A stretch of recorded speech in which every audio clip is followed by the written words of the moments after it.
Los modelos estructurados muestran cómo los receptores de membrana transmiten señales con hélices, canales o activando enzimas. Los receptores inotrópicos son un grupo de canales iónicos transmembrana que se abren o cierran en respuesta a la unión de un mensajero químico ligando, tal como un neurotransmisor.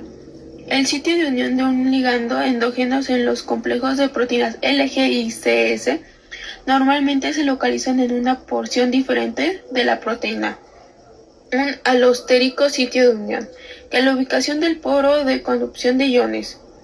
El canal iónico está regulado por un ligando y suele ser muy selectivo a uno o más iones como sodio, potasio, calcio y cloruro. Estos están conformados por el receptor, el neurotransmisor y los iones. Los pasos para la recepción del receptor ionotrópico son los siguientes. Unión del neurotransmisor. Cuando un neurotransmisor, la pequeña esfera en la imagen, se libera desde una neurona presináptica, se une a su receptor específico en la membrana de la neurona postsináptica. Este es el primer paso crucial que inicia el proceso. Apertura del canal. La unión del neurotransmisor provoca un cambio conformacional en el receptor, lo que lleva a la apertura del canal iónico. Esto permite que los iones fluyan a través del canal. Flujo de iones a través de la membrana. Una vez abierto el canal de los iones específicos, como sodio, potasio, calcio o cloruro, atraviesan la membrana celular. Este flujo de iones pueden desplazar la célula, generando un potencial de acción si la despolarización es suficiente. Este mecanismo permite la comunicación rápida entre neurones, siendo esencial para funciones como la contracción muscular y la transmisión de señales en el cerebro. Los receptores metabotrópicos son un tipo especial de receptores de membrana. A diferencia de los receptores que forman canales iónicos, estos utilizan mecanismos de transducción de señales para activar eventos intracelulares mediante segundos mensajeros, como las proteínas G. Dentro de esta categoría, los receptores acoplados a proteína G o GPCR son proteínas transmembrana que tienen una estructura única. Cada uno contiene 7 hélices que atraviesan la membrana celular. Se han identificado más de 1000 GPCR en organismos tan diversos como las levaduras, plantas y mamíferos. Estos receptores regulan una amplia variedad de procesos celulares.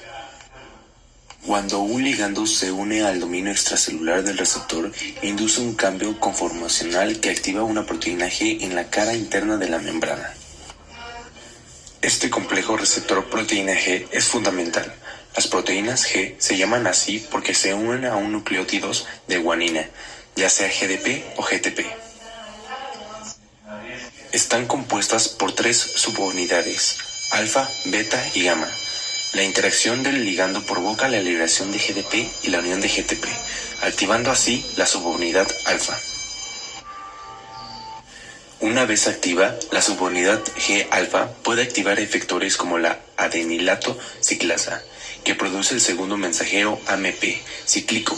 Este mensajero, a su vez, activa otras proteínas celulares de señalización. Un solo receptor puede activar múltiples proteínas G, lo que amplifica la señal. La proteína G se desactiva a sí misma gracias a su actividad GTPasa, que hidroliza GTP a GDP.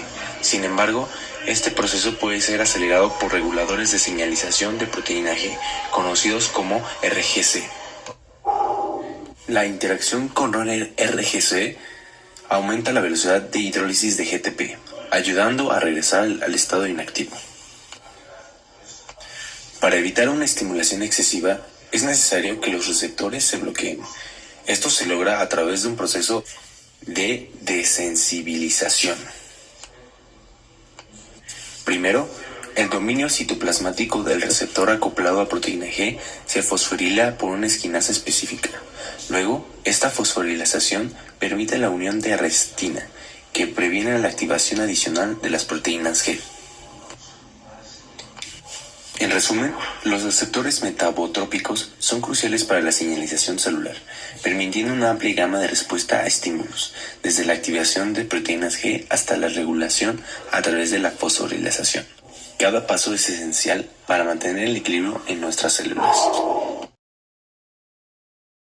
Los receptores tirosina quinasa, RTK, son una clase de receptores ligados a enzimas que se encuentran en humanos y muchas otras especies. Una quinasa es una enzima que transfiere grupos fosfato a una proteína o molécula diana, y un receptor de tirosina quinasa transfiere grupos fosfato específicamente al aminoácido tirosina. El proceso de señalización por RTK es el siguiente. Receptores tirosina quinasa en la membrana plasmática. Los receptores están anclados en la membrana con una parte en el exterior de la célula, extracelular, y otra en el interior, citoplasma. 1. Unión de moléculas señalizadoras. Cuando las moléculas señalizadoras, ligandos, se unen a los receptores, estos se dimerizan, forman parejas. 2. Fosforilación mutua.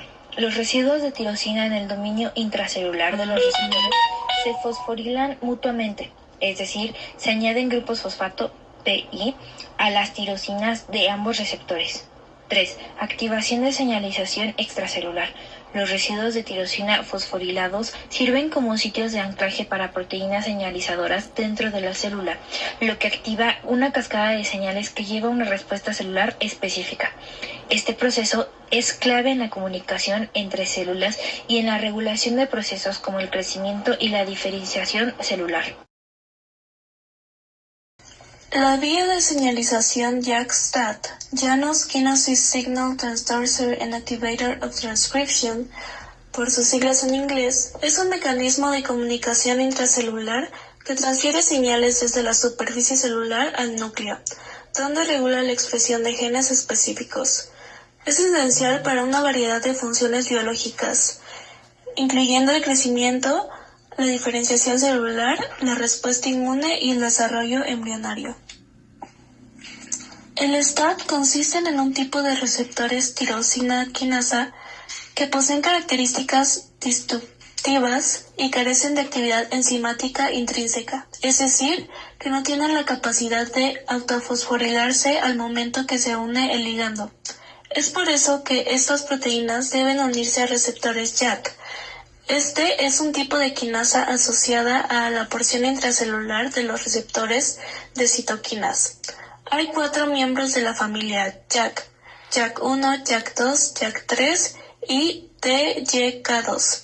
Estas quinasas se activan cuando una molécula señalizadora, como una citoquina u hormona, se une a su receptor en la superficie celular. El mecanismo de la vía de señalización JAK-STAT consiste de los siguientes pasos.